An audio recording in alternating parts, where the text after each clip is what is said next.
Netflix पर lust stories का दूसरा पार्ट आ गया है। ये 4 कहानियों की एक एंथोलॉजी फिल्म है। इसे आर बाल्की, कोंकणा सेन शर्मा, सुजॉय घोष और अमित रविंद्रनाथ शर्मा ने बनाया है। हर कहानी का डायरेक्टर अलग है, इसलिए हमने सोचा रिव्यू भी अलग अलग होना चाहिए। क्योंकि कहानी को कोई नाम नहीं दिया गया, इसलिए हम इसे इसके डायरेक्टर के नाम से ही संबोधित करेंगे। पहली कहानी है आर बाल्की वाली। 2 लोग शादी करने की कगार पर हैं, तारीख भी तय हो चुकी है, पर उनकी दादी का कहना है कि पहले ये देखो दोनों की सेक्स लाइफ अच्छी होगी या नहीं, शादी के बाद अच्छी होगी या नहीं।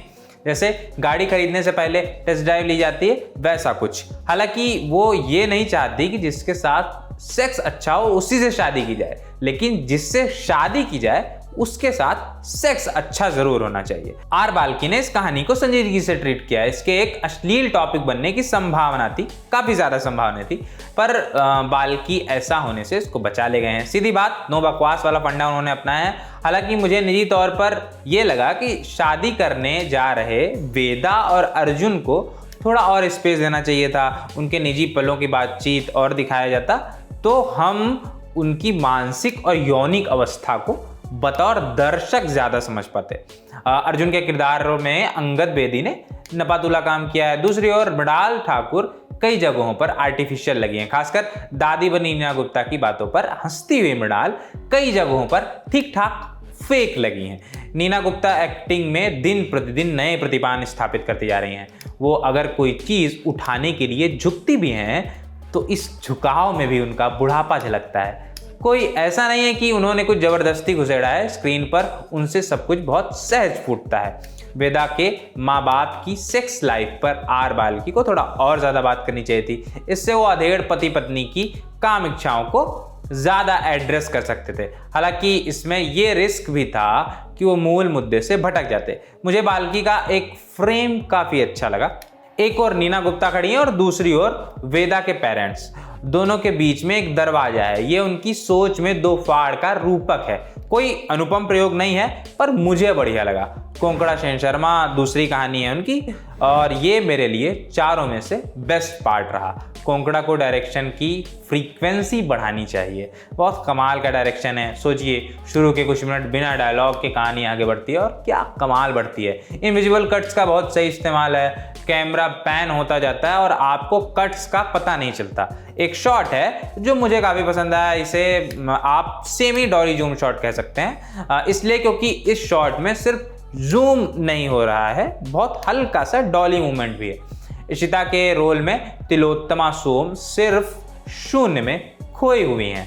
कैमरा उनके चेहरे के क्लोजअप से शुरू होकर आंखों के एक्सट्रीम क्लोजअप पर खत्म होता है, फिर इसी प्रक्रिया को रिवर्स किया जाता है। किसी किरदार की मनोदशा को दिखाने का ये बहुत अच्छा तरीका है। खैर, 2 महिलाएं हैं और दोनों की आर्थिक स्थिति बिल्कुल अलग है। एक किसी कंपनी में जॉब करती है, दूसरी उसके यहाँ मेड है, लेकिन वो एक जगह पर आकर मिलती हैं। वो जगह है उनकी सेक्सुअल फीलिंग्स। मैं इस पर बहुत बात करना चाहता हूँ, लेकिन सब स्पॉइलर हो जाएगा। बहरहाल, तिलोत्तमा और अमृता सुभाष ने जो काम किया है ना भाई साहब, बड़े बड़े एक्टर खड़े होकर ताली बजाएं।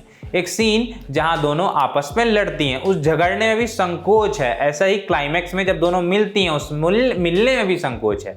सब बहुत अद्भुत है। अमृता और तिलोत्तमा का ऐसा काम है कि एक्टिंग फ्रंट पर सुई भर न दाएं भागा जा सकता है, ना ही बाएं भागा जा सकता है। इस वाले पार्ट पर बहुत बातें कहनी है, किसी रोज अलग से विस्तार में बात करेंगे। तीसरा पार्ट है सुजॉय घोष का। ये इस एंथोलॉजी का सबसे कमजोर पार्ट है, मुझे लगा ऐसा। विजय वर्मा है तो एक्टिंग अच्छी होगी, तमन्ना ने भी अच्छी एक्टिंग की है। यह मामला एक्टिंग का नहीं है, डायरेक्शन भी ठीक है, पर स्क्रिप्ट में खास दम नहीं है। ये पूरी कहानी डायलॉग के सहारे आगे बढ़ती है, पर एक वक्त के बाद ये बोझिल लगने लगती है।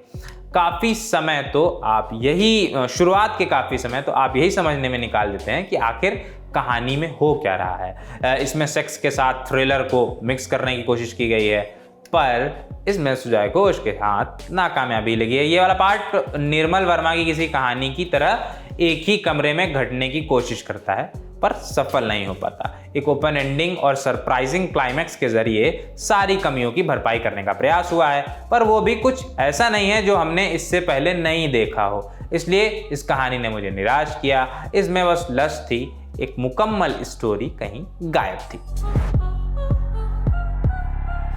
अमित शर्मा वाले पार्ट को यदि रैंकिंग देनी हो चारों में से तो मैं इसे दूसरे या तीसरे पर रखूंगा। पहला और चौथा नंबर तो अब तक आप जान ही गए होंगे। इस वाले पार्ट में कुमुद मिश्रा ने एक्टिंग का 7वां आसमान छू लिया है। आप उनके किरदार से नफरत करने लगते हैं। उनके आंखों की हवस आपको स्क्रीन पर असली में दिखने लगती है। काजोल को जब वो डांटते हैं स्क्रीन के इस पार आप कांप उठते हैं। काजोल का काम भी अच्छा है। उनको एक स्टार से एक्टर में तब्दील होते देखकर अच्छा लग रहा है। अनुष्का कौशिक का छोटा सा रोल है, पर मुझे नहीं पता था कि वो इतनी अच्छी एक्ट्रेस है। कहानी के तौर पर ये सबसे मजबूत पार्ट है। इसकी एंडिंग सबसे ज़्यादा हार्ड हिटिंग है, जैसे असंभावना में कुछ संभव हो गया हो। इस पार्ट को मजबूत कहानी और कमाल कुमुद मिश्रा के लिए देखा जा सकता है। फिर भी मेरे लिए कोंकणा सेन शर्मा वाला पार्ट ही बेस्ट रहेगा। मैं आज इसे दोबारा देखूंगा। आप पहली बार ही देख लीजिए। शुक्रिया। मैं हूं अनुभव और आप देख रहे थे लैंड ऑफ सिनेमा और कैमरे के पीछे मेरे साथी थे जतिन।